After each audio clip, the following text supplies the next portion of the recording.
So I guess I sold, but with James Gray, it was a whole different thing. And Mm. James is really brilliant. I mean, not to say that everyone else isn't, but he wrote it. He sees exactly what he wants. He knows exactly what he wants, and he giggles like a little kid when he's excited over things. So I had no idea. Can I talk about this? Yeah. So they say you have this reading for a show called We Own the Night, and it's this captain solo, and I say, okay, great, and I go and I read the scene, and the casting director was pleased, but you never know, they're like, that was Yeah. great. You know, Yeah. they're better actors than we are, I suppose.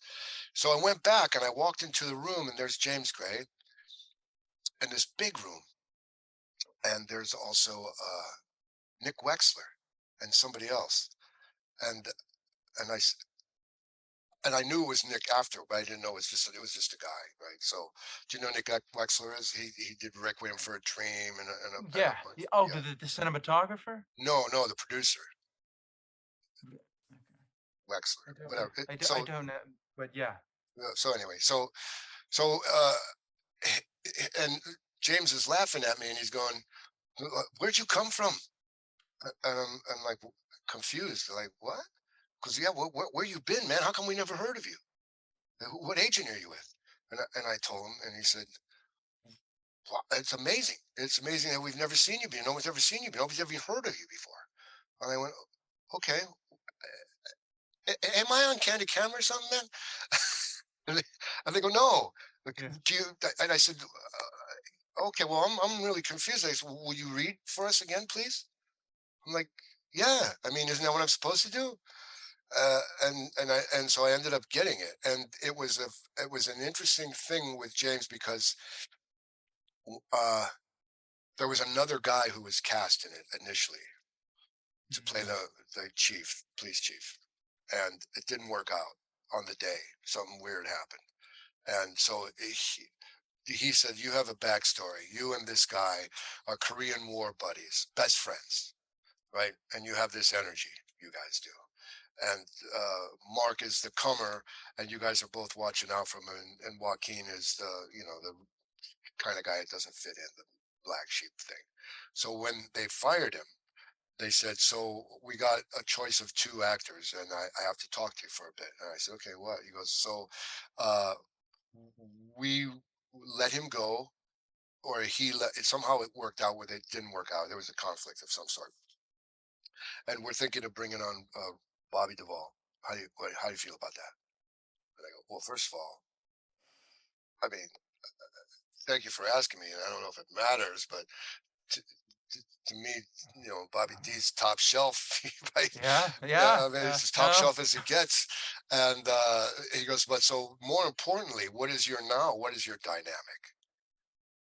Who are you now? And I had to come up with a backstory, and Yeah. I just came up with. I said, well, here's who I am. This is the '80s, right? And I'm this single guy, this bachelor, who thinks he's cool, and probably snorts coke with Joaquin at his club, and just hangs out. And I'm like the uncle that is the connection to the family that he would never have. Anyway, that's brilliant. I love it. So that's how that was the backstory that we went with. But if I had come up with a Mm. different backstory that didn't make any sense, who knows? I think we're aliens on another planet, and, yeah, that's awful. Get out. Yeah, and we were doing this thing where I'm eating Chinese food in the background, and he said, I don't think your character would use chopsticks." And I said, "Well, I do." Because all right, let's Who do said one with what who said that? The James. director? Yeah, James said James. that? Yeah, I don't think He your doesn't think character he would. would eat chocolate? Yeah, you wouldn't use chopsticks. Yeah, well, when I got those dancers that I'm courting, I gotta impress them. So whatever. Yeah. Yeah. I mean, he's I had a great time. I had a real great time on that movie. And I really thought at the end of it, I had no idea how big of a movie it was until they told me. You see, do you know mm, what you just booked? I said, no. Do you know who's in it? I said, no. And they told me, and I went, wow.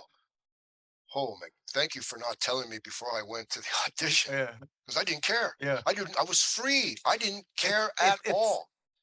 it's like that film, Kiss Kiss Bang Bang, where he witnesses a shooting and he runs into an audition because he's hiding from the cops, and they think he's acting, but he's Yeah, really just lost his friend or yeah, whatever. It's got the same thing there, where you're just like, but yeah, I mean, that's the truthful thing. I mean, so many actors, you'll tell them what they're doing, and then they'll was like, no, no, no, be a real person, just like you were telling that girl. It's like we're just two guys standing here. She can be saying anything. I could doodle here for the whole time to waste your time. It doesn't. yeah. You're like kind of trying to relax him. Well, that's your Meisner stuff, isn't it? You're a Meisner guy, aren't you? I did Meisner and I did the method, so I've had all of them. Yeah, well, I have a theory about all of that. I mean, truly, you either have it or you Yeah. don't. You're either Ringo or you're Paul in the Yeah. Beatles. This is my phone. I'm sorry that it's going off. Oh, it's fine. I can't hear And you. those were a way for people to discover an approach to Yeah. truth and organic, not Yeah. overacting, to being, if you will. Yeah. But they weren't people that made, Hoffman and Pacino and De Niro Yeah. and Walken and all those people stars. They were going to become stars anyway. In fact, Yeah. they made those coaches famous, I think. Did you did you work with anyone? Or did you just learn everything on the job? I learned everything on the job. I thought so. That's Yeah. impressive. Because Uh, you're very comfortable on camera. That's the thing I noticed even from looking at some of your earlier stuff.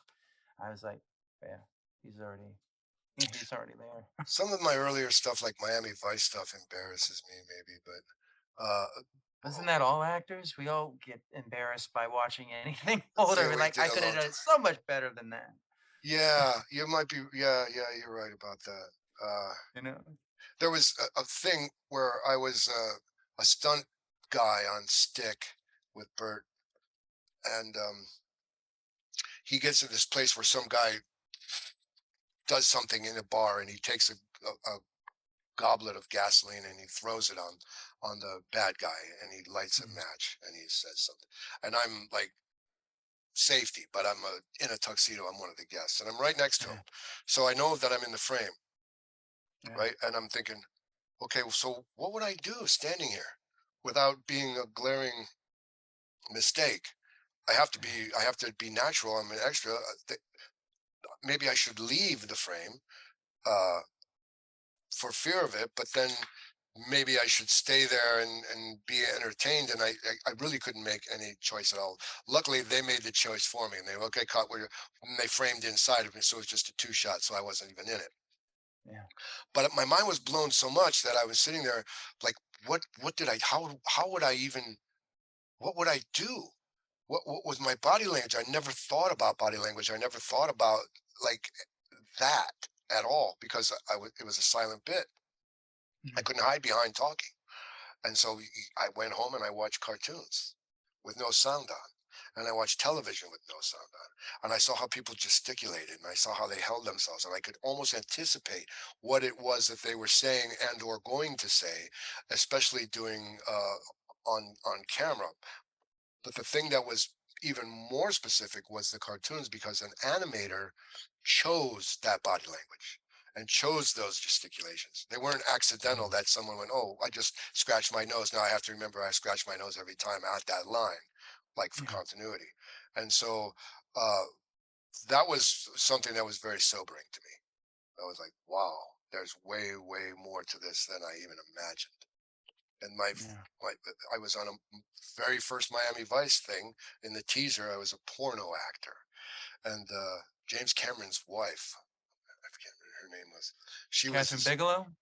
Yes, she's doing aerobics in Oh, the Linda Hamilton. Linda. No, no, no, not Lucas's. No, it's Cameron's wife, redheaded gal.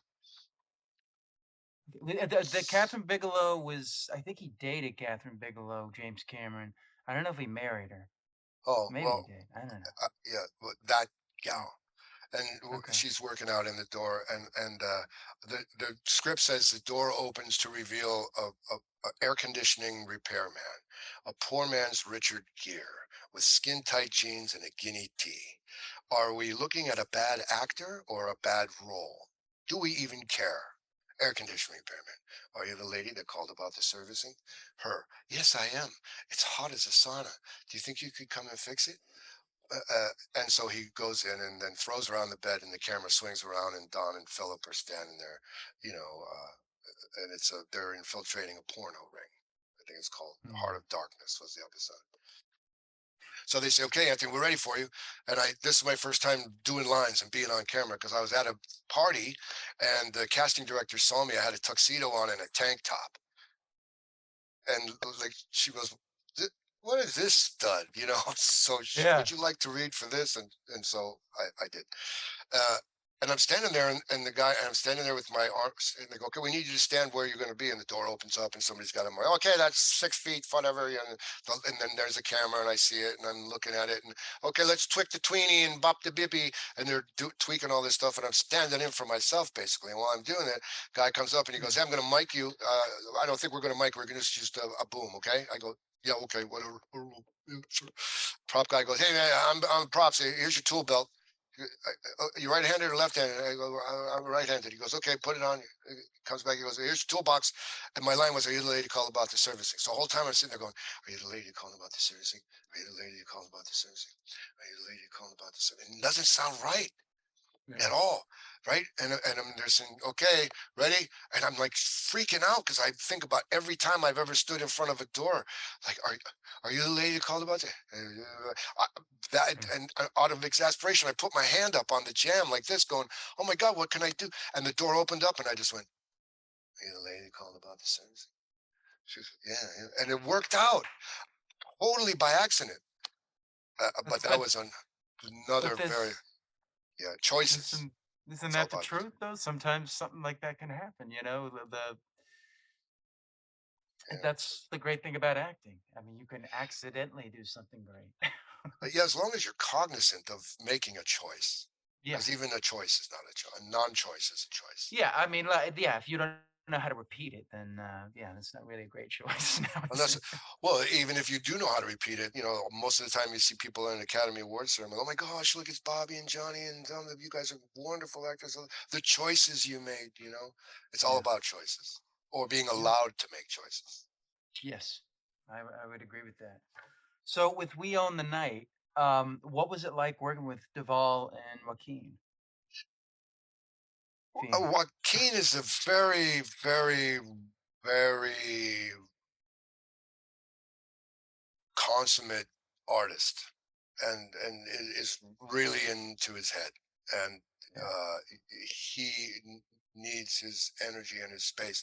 So the dynamics of it was, if Joaquin and I were on the set without Duvall or Wahlberg or you know Shapiro, what was his name? He just died too. Bob De Niro's buddy. Um, Oh, yeah, he's been in a bunch of stuff. Silver Play Notebook. Anyway, if it wasn't, oh, Silver Linings Playbook. yeah, well, whatever. It I was, think I know who you're talking about, but I yeah. can't remember the So name. if he was there and Duvall was there and Wahlberg was there and Joaquin was there and I was there and we're all in our chairs waiting, no one talked to me. I was just like, "Oh, okay, well, I guess I'm not cool." Uh, Yeah. so it depended on the dynamic. And I find often the on screen dynamic mirrors what the real dynamic is. So Mark and I Yeah. hardly talked. Uh, and I've done 3 or 4 films with one of his brothers, and I think if I saw Mark on the street and say, "Hey, Mark, how you doing?" It'd be like, "Yeah, whatever." Uh, but Joaquin and I had a great dynamic, and Yeah. and he wasn't responsible for anything. I mean, so I sat there and I said, "Wow, I'm here. I'm here. I'm in the game right now." I thought that at odds Yeah. too, but I go, "Now I'm here in the game." And so I knew the second AD from another show that I did, and so I went up to him and I said, "I'm sitting here every day, and I could use a better agent, and I could use this." And he goes, "Don't even." Don't even ask. Don't. It's got to be their idea. Don't preach it, because it's like having like a relationship with someone for maybe a month and then walking. Hey man, can I borrow 10 grand from you?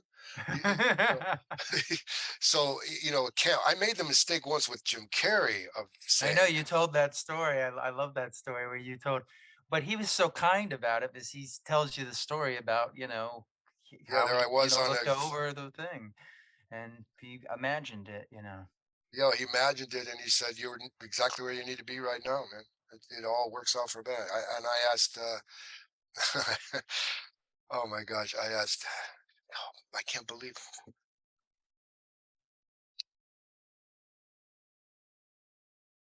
Oh, it doesn't matter. Another actor, and he said, "Oh, here's what you do. Here's what you do, man. You do a play in your garage, and you invite the Oh yeah, neighborhood. I heard. You invite the neighborhood, and they'll all come, and then eventually CNN will show up." And I'm like, "Oh yeah, really? Okay." Matt Modine, that's who it was. Papa D told you that? Yeah. I'm But okay, he's the Matt. one. Thanks, He's the buddy. one that told Stanley Kubrick. But Stanley Kubrick, what was it? Birth of his child was coming, and Stanley wanted him to work that day on Full Metal Jacket, and he was like, "No, I'm not coming to work today to miss the birth of my child." And, like Stanley was just completely upset that he just Livid. would not do that. So I could so see him doing the same. Yeah, that's what he said. You got to do that. So I I did. I did a zoo yeah, story with a buddy of mine. I did a modern version of the zoo story. yeah, it's Sort of good retweaked point. it on a bench one time and hoped that somewhere along the line it creates some kind of buzz or whatever. But I didn't. But when Joaquin was there, we talked a lot, and Yeah. um, and I got a text from him near the end of it. I said to him, "Well, I've been blessed. I probably never work again. It was wonderful meeting you." And he like I don't really like these. I don't want to deal with guns, man. We had to go to City Yeah. Island to practice shooting Yeah. M16s for the I mean, I for saw those shots. I mean, that's you got to be. That those were staged. A lot of blocking there. yeah. And then I got a message from him. Meet me at this place. Okay. So I went there and go, I'm here to see what, yeah, go upstairs. And he's sitting there talking to this guy. I have no idea who the guy was. I have no idea Yeah. why I'm there. I'm talking to the guy about fishing. He's from Ireland. I said, I'm part Irish, but I don't, I'd like to go there, but I never have. And sharing a story about my son playing baseball because he blamed me because he got hit by a pitch that it was the bat's fault, and I told him to use the bat, and he was never going to trust me again. And then at the end of it, he ends up being Terry George, who was the Academy Award director for Hotel Rwanda, and they invite me to read in Nick Wexler's next movie, which was Reservation Road, as a cop. And I called Mr. Wexler, and I said, I read the book, and I asked Michael Bay and Jerry Bruckheimer at a rap party if I could throw my hat in the ring for cold cases, and I might as well ask him to date his wife because they looked at me like, "How dare you? Even you can't ask for stuff like that." It's like, why?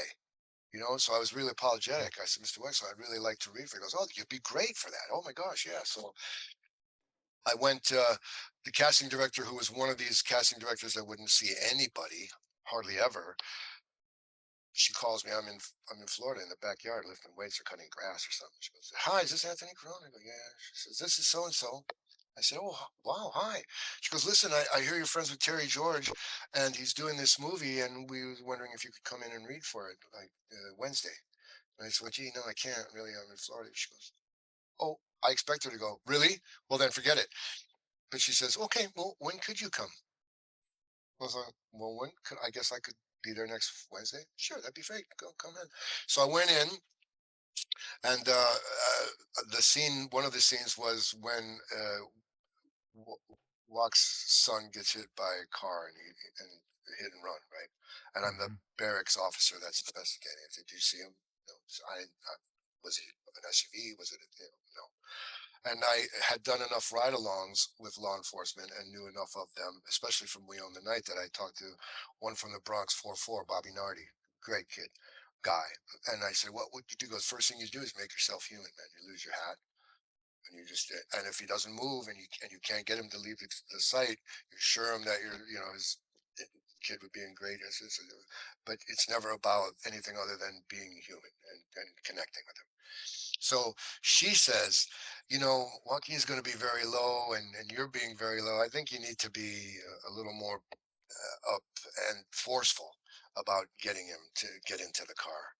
And all I could think about was two things. This is my audition, and this is how I'm doing it. And the other thing was Dustin Hoffman saying, "Tomatoes don't talk. I don't want to be a juicy ripe tomato." And I Is sort of that had to, sick? I sort of had to play the game, right? So I said, "Well, okay, I understand that this is what the protocol is, and I'll do it your way." But I ended up on the day they wanted me to do it exactly as I had initially wanted to. And it was a wonderful time, really a wonderful time in fall. I had a great time there. And then I didn't think I'd work with Joaquin again because I made the mistake of telling him how talented he was. That was the end of it. Like What do you think? deleted my phone number, and it's like, he doesn't, none of that. Wait, just because you said, I Yeah. If mean, I had but you were said being if I had said, sincere. "Man, I've rocked in this movie, but you sucked," nothing would have changed. But I said, "Dude, you got more talent." I just, wow. That was a deal breaker for him? Yeah, yeah, I'm not judging him. Everybody has their own Yeah, thing, and who knew? I just really admired him, and he probably is yeah, inundated with people that are constantly wanting things yeah, and massaging him for whatever, and that truly wasn't the case. I felt very close to him for a while. We had great energy, and especially on Reservation Road, and it was at the premiere that I said that, and that was over. And then I ended up on a set with him again because James forced it. yeah. Yeah, The immigrant, right? the immigrant. Yeah, and I saw him in the chair, and I'm in the other chair, and I see him. I go, "How you doing, what?" And he goes, he got up, he gave me a hug. He goes, "Great, man, great." He's got a thing that he doesn't really. I don't think, and I get that. Like Pierce Brosnan said the same thing to me one time. I hope I'm not name dropping enough. I probably are too much. I probably No, am. I've gotta bring all these people up anyway, so, you know. And Pierce was a great guy. And Pierce says, I really like this business because you get these wonderful, beautiful relationships with people for 30 days or 28 days or 14 days. And then you never have to see them again as long as you live. You can burn out on, Yeah, And I was like, okay, well, maybe that's how it goes. Uh, some people I stay in touch with, some people I didn't stay in touch with. I probably should have tried to stay in touch with. The ones that I did, you'd be like, "Hi, man, how's it going?" And then like, "Hey, how's it going?" And then maybe 2 months later, "Hey, it's Anthony. How's it going?" who's Hey, this? hey, Who it's is it? Anthony that played your buddy in the movie. This, how's it going? Who's this guy? Yeah, Yes, says he's plays my buddy. Wait, who is yeah, he? yeah, right, Ow, yeah. ow. So Yeah, no. So when you saw him again, I mean, did he explain? no, I knew it. I knew it.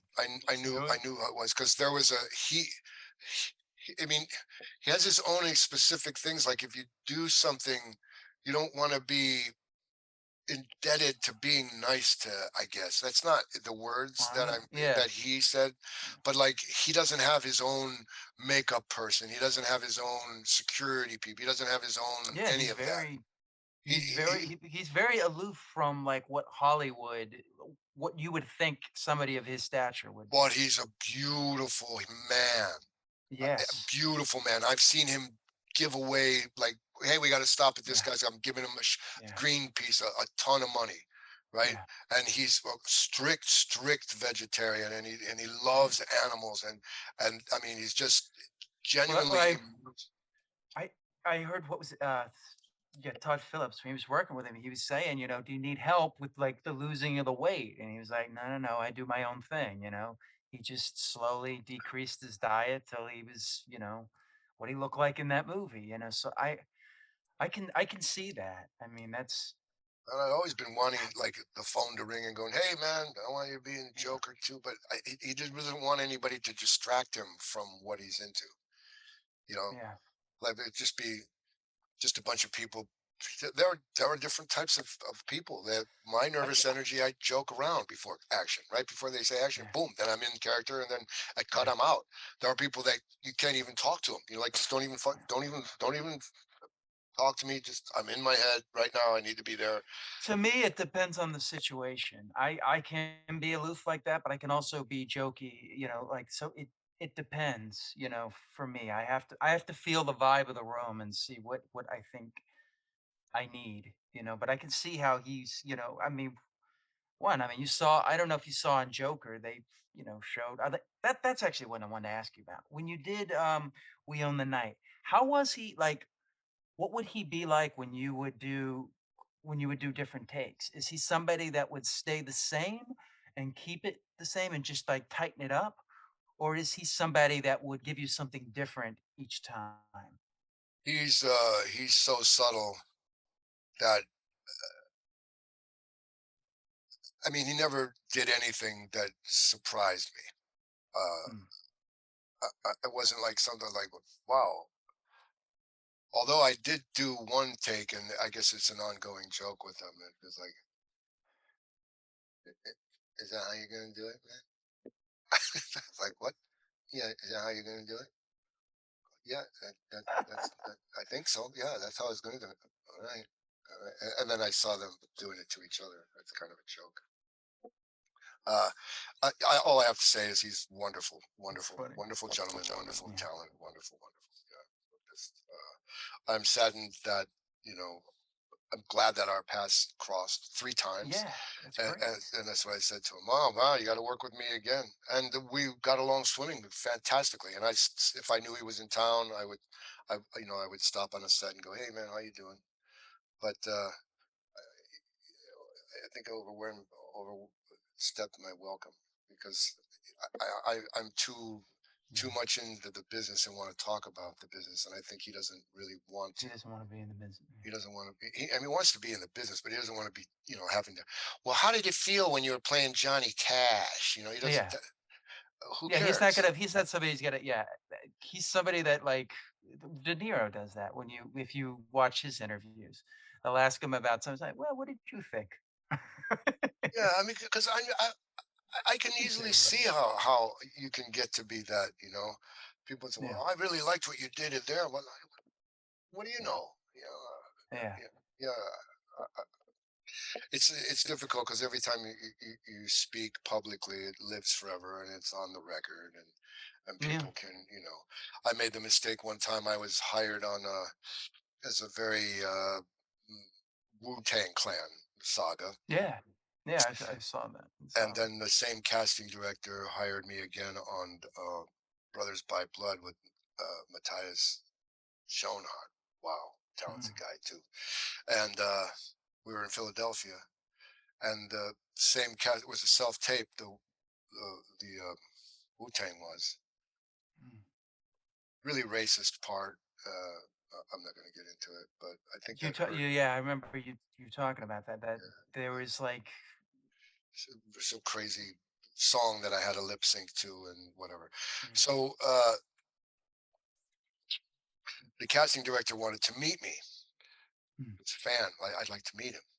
So yeah, to me, meeting a casting director is like going to a psychotherapist, and yeah, they are like trying to figure who you are out or what your limitations are or how much they can become fans of yours or how likable you are or whatever, yeah, right? And I get that, and so I tried maybe too hard. so so so I said, and she goes, well, so thank you for coming in. I go, oh, you're welcome. I brought a flower, in with her, yeah, with me. Here you go, thank you, I appreciate it. yeah. I get So how do you like living in New York? I said, well, I do. It's an amazing city. I love living in. I'm staying in Washington Heights, and it's summer, so everybody's playing Spanish music on their porches, like Oh no, don't till say that. 5 in the morning, so loud you can't even sleep, and they're playing it on their Yeah, things like, that's and it goes that's New they, York. right? Right, Let's so, see yours. and so, yeah, so you have kids? "Oh, yeah, I've got 2 kids." "And do you have kids?" She goes, "Yeah, I got 2 kids." "How old are your kids?" She goes, 5. Yeah. "What, do you have a nanny?" "Oh, we have a nanny." I go, "Well, you really don't have kids, you have pets, kinda, because you're not there the whole time." I said, "So, I've got kids." And my wife and I argue over kids sometimes, Yeah. I don't know, maybe I should have beat her more before I married her. That's all as a joke, right? No, no. So usually when I get back, "Hey, your interview went very well." I didn't hear nothing from my agent for 3 days. Finally, he calls me, goes, "Hey, I got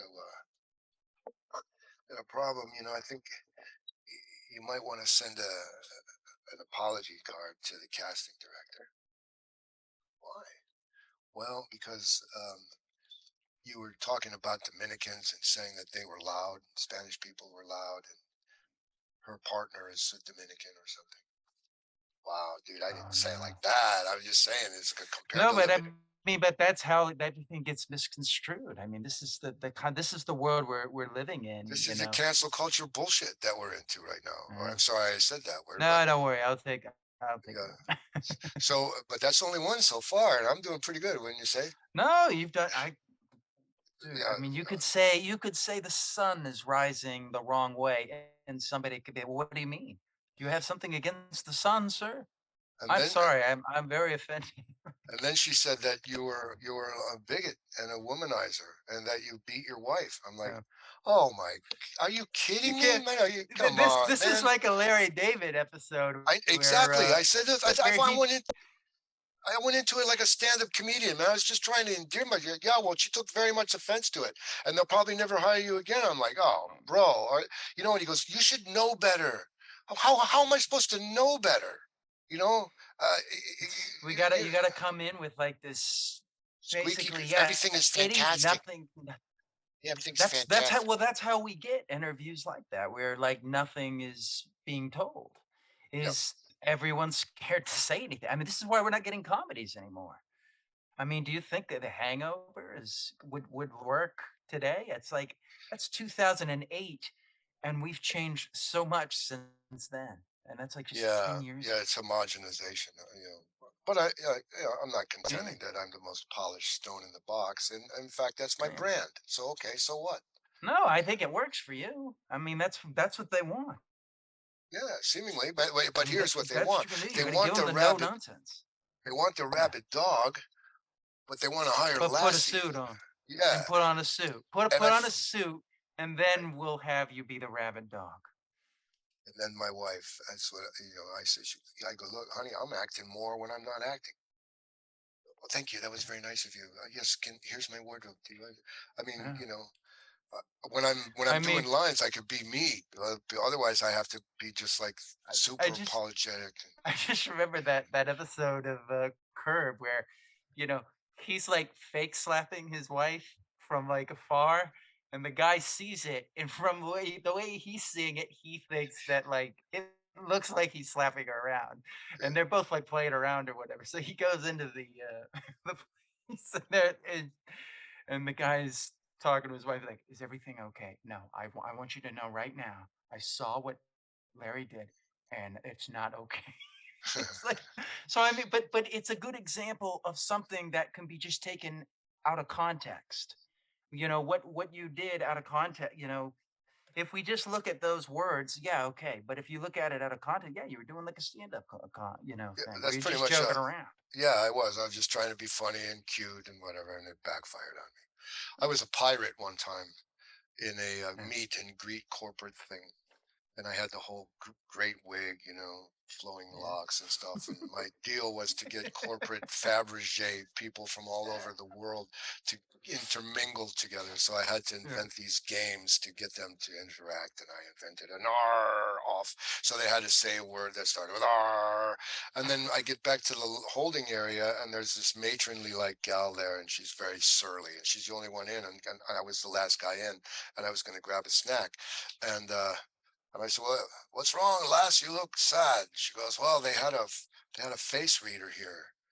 And I said, "Oh, yeah." And she goes, "And I got here late, and I missed him." I said, "So what you're saying is you'd like your face read?" And she says, "Yes." And so I went, pretend, slap, slap, slap. Would that be red enough? But I didn't hit her, right? She wasn't Yeah, amused. yeah. She wasn't amused. She ran the whole company. She wanted me off the property. Wow. Yeah, I was like, lighten up, man.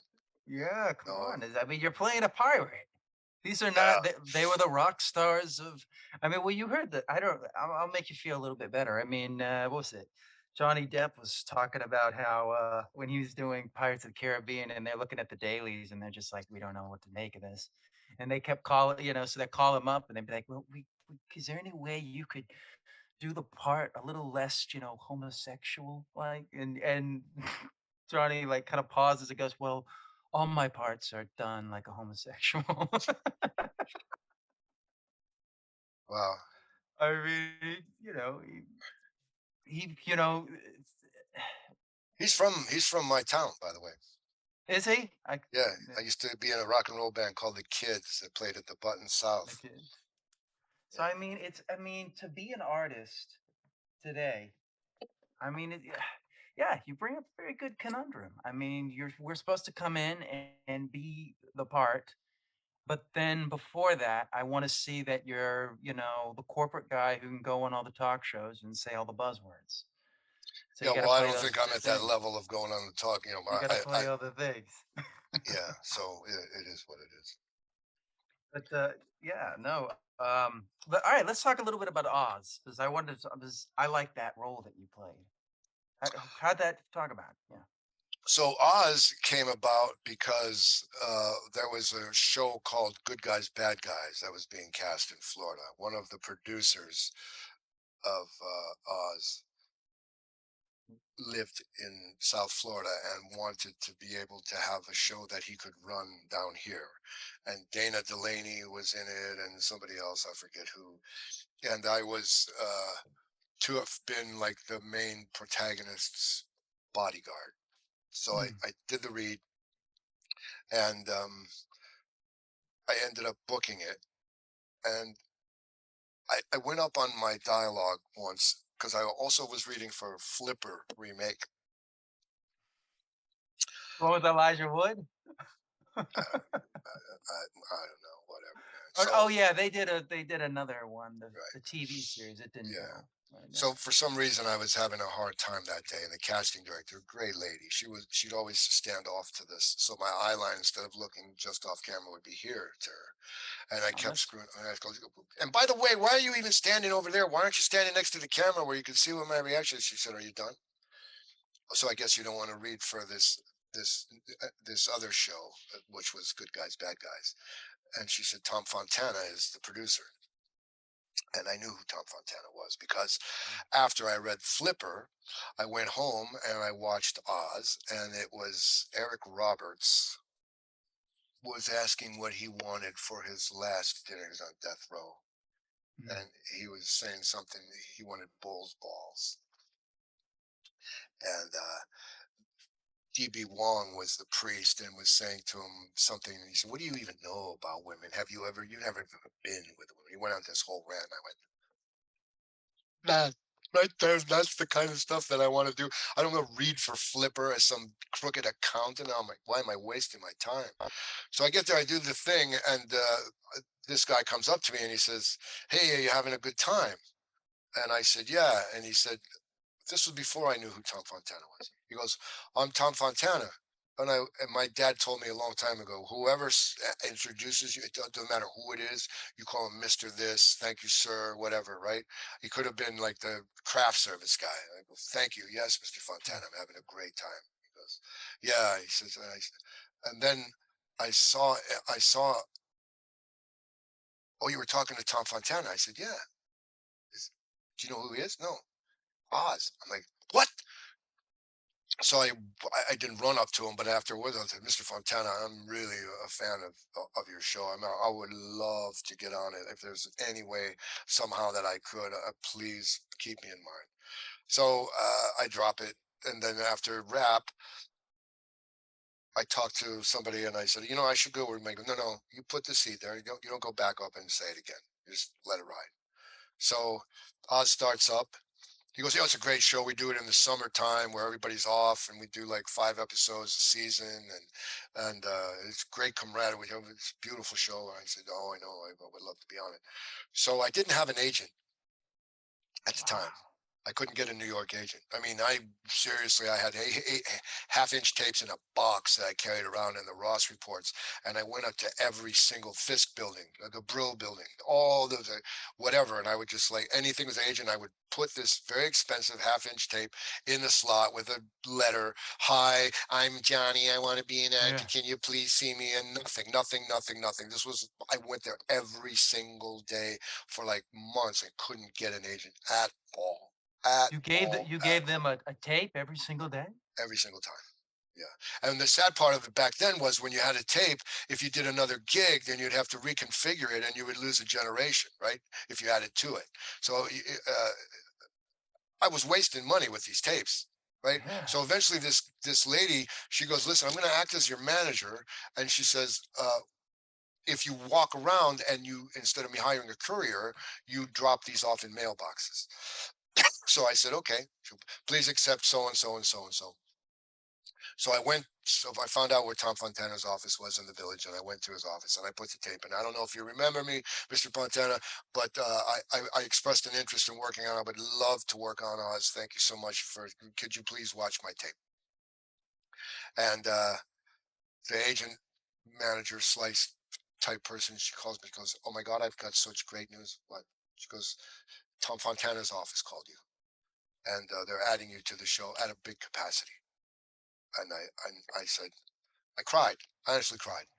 I really did. I said, "Well, thank you, thank you."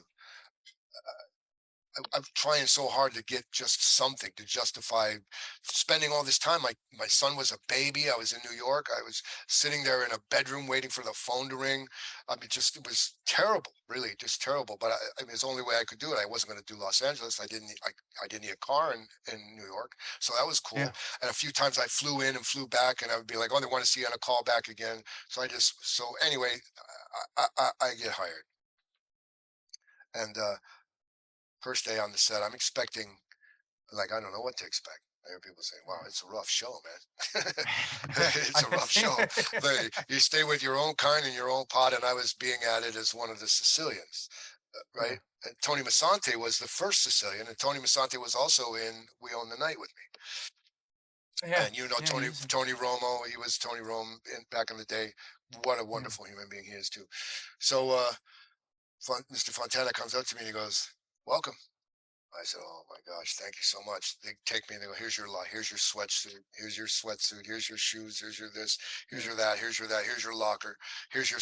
And I ended up having the greatest roommate of all. They had like these big trailers, and my roommate was John Lurie from the Lounge Lizards, and we became very good friends. I was like a little kid. He's a saxophone player, the Yeah. avant-garde guy, and also did fishing with John and a bunch of stuff. Really talented guy. And he goes, "So, what do you think of your character?" I said, I love my character." He goes, "What do you think of the name, your character's name, which was Larry the Liquidator, right?" And I said, "Well, no offense, Mr. Fontana, but when I say my character's name, this is what I hear in my head. Hi, Larry the Liquidator. I got sheets. I got towels." And he laughed just like that. He goes, "Just like that, just like you're doing right now." He goes, Okay, I'll change it." I said, "Well, I'm not telling you have to change it. That's just, that's what." So they ended up changing it to Frankie the Fixer. Yeah. Yeah. That's more what your character would be. Yeah. And Frankie the Liquidator. the very first day, I have to incite a riot. Uh-huh. Yeah, Of and they course. go, do you want any tattoos?" I'm like, "Oh man, I always wanted a tattoo, but I could never figure out what to get or where to put it." She goes, "Well, here, 4 phone books. Pick one." And my first line was, "I'm your guardian angel, kid." So I put like a big giant sacred heart on this side and the Yeah. cross over here on this one, and they press it on and they did it all. And I'm like, "Wow, look at me!" And I Yeah. walk into the thing and I incite this riot, and I have to sign off on nudity because I'm getting thrown in the hole. Yeah. And Yeah. some I saw stunt guy that. kicked my heel, and my leg was like I couldn't even walk for some reason, and I had to suck it up. And I couldn't like say, "Hey, I can't be in the scene anymore." I take Wow. Rick Robinson, who played one of the Aryans, push up against the wall and hold him up Yes, there. And the yeah, scene, yeah. and I get thrown in. So they go, okay, we're ready for you to go in the hole. And I start taking my clothes off, and he goes, yeah, I don't know if we need. I don't think we need to go total nudity. And I was like, what? Come on, man. My wife let me bring the big one today. Oh, okay, go ahead.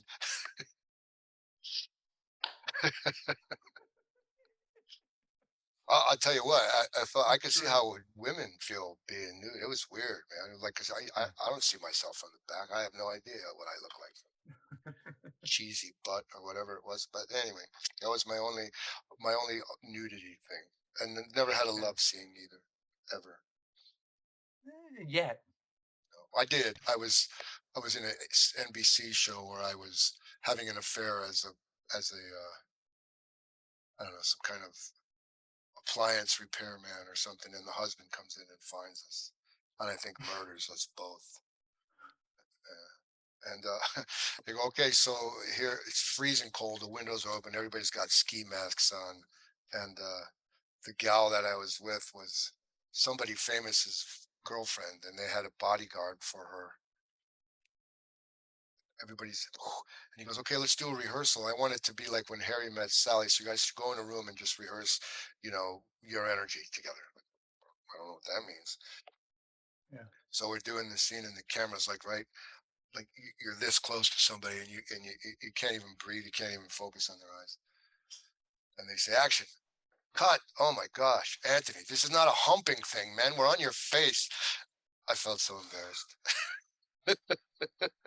I mean, it's hard. You I go, think I'm sorry, man. I had no idea. Whatever. I I've knew had to it. do those. I remember one time they wanted me to smoke, and I'm like, I don't know how to smoke, before. So I had to like learn how to smoke. And every time they would cut, I would be like, "Does this look right? Is this right?" And they're like, "No, it looks great."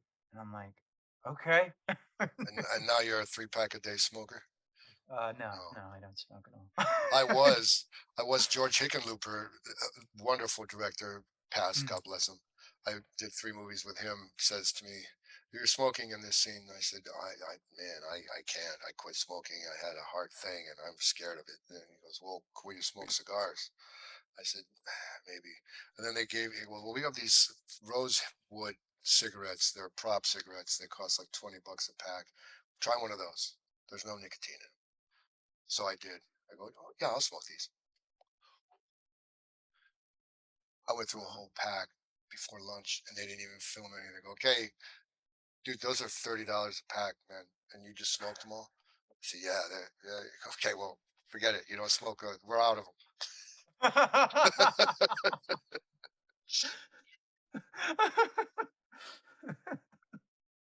That's funny. You played Jack Ruby in 11. I forget the them. number. Yeah, 2361 or hike. That's it. Yeah. How is that? Well, that is another story. I'm sorry to have stories. I have so many stories. No, that's what we want. I, That's what I want. I promised myself I was going to be concise, but I can't. So when my Perfect. father passed unexpectedly, uh, an agent called and said, "Listen, there's a show that they wanted to call on the Sundance Channel called The Red Road, and they would like you to be put on tape for it." And I said, my dad just passed away. I'm in Ohio. I have absolutely no way of doing it." And my buddy said, "Well, I'll put you on tape." So I did. And I looked at it as my dad pulling strings, and I ended up being a season regular on it with Jason Momoa and some wonderful Yeah, people. It was a I great watched show. some of it. It only lasted a year and a half. Uh, and so then when my mom passed, the they said, "We want you to put yourself on tape for Jack Ruby." I'm in Ohio. I had shut down my whole life to be with my mom. She fought cancer. She died like maybe 4 days prior to that. And I'm like, look, man, okay, whatever. I'm in no mood to really do that. And I looked on pictures of like, I don't even look like Jack Ruby. There's no way, and they're even going to take me as Jack Ruby. But I Yeah. think you should just go through the motions because they want to see it. They want to see everybody. They don't care. It's not any of There's no sweat off there. They just throw a bunch of stuff at the wall, and eventually, I looked. I'm like, I don't look like this guy at all, man. And then they said he was supposed to have a Southern accent. They don't even know what they're talking about. He was from Georgia originally or something. And his wife owned a couple strip clubs, and he moved to Toronto, or well, his sister did, to manage strip clubs. Or I can't remember what the specifics were. Texas. He was from Georgia, and he moved to Mm. Texas. So I do the audition, and I get it. I'm like, that's insane. So I got Sundance because James Gray was the director of the first episode, and I had no idea that he was. And they waffled around for a very long time over who they were going to hire. And he told me later on that the key thing was they didn't think I was from New York. And he said, "Of course he's from New York. I just did We Own the Night with him in New York." And when I landed, there's a lot of spirituality involved with my mom. But when I landed in the airport, it's "Welcome to Toronto Airport," where the local time is 11:11, and that's when I landed to do the Jack Ruby thing. And I was only there for 4 days. It was supposed to be a recurring. It didn't end up being recurring. But I joked. I looked up to heaven. I said, "Oh, okay, Ma, Dad got me like a serious regular, and you got me a day. you, you held off for something bigger." But that's how that got. Yeah, and it was somehow it was one of the producers remembered me from Red Road, and she was, I think, a part of that production. It was Hulu's flagship thing. And Wu Yeah. Tang was somebody else's flagship. So I've done two like flagships. I can't remember what Hulu. I think Hulu was also Hulu did Wu did the Wu Tang. 11/20, Yeah, but the Wu yeah, Tang Clan and Wu Tang too, right? and they Maybe did, yeah. Both of them are Hulu. Red Road or what that's Sundance. Sundance, Yeah, right? yeah, I think that was their big attempt at launching a yeah. a streaming, and it didn't work out well for them. They tried, Yeah, but they it's did. like They should now have I stuck with. yeah. They should have stuck with the original Sundance stuff that they had, with some really cutting edge indie things the Sundance Channel had. No, Well, it I was don't like know what. The Yes, IFC yes, channel. They the- showed full movies and then they just right. became every other channel. Yes, exactly. I Right. mean, in New York, we have the IFC Center, which, I whenever I see that, I'm like, "Oh, this is the place they Wait, would didn't they go count? to Didn't they look at break the that? movies." That went out of business, didn't it? After COVID, was it on 66, right Was it? across from I Lincoln did Center? mm, no, Maybe no, no. Oh, no. you're That's I talking know. no, no, Yes, I'm talking about the one on yes, the west side, the lower, like, yes, yes. I know exactly 11th. where you're. Yeah, that place where it's I've got, gone. like, the billboard, Uh-huh. it's got the basketball court and the jazz place or whatever. It's an interesting place, but yeah.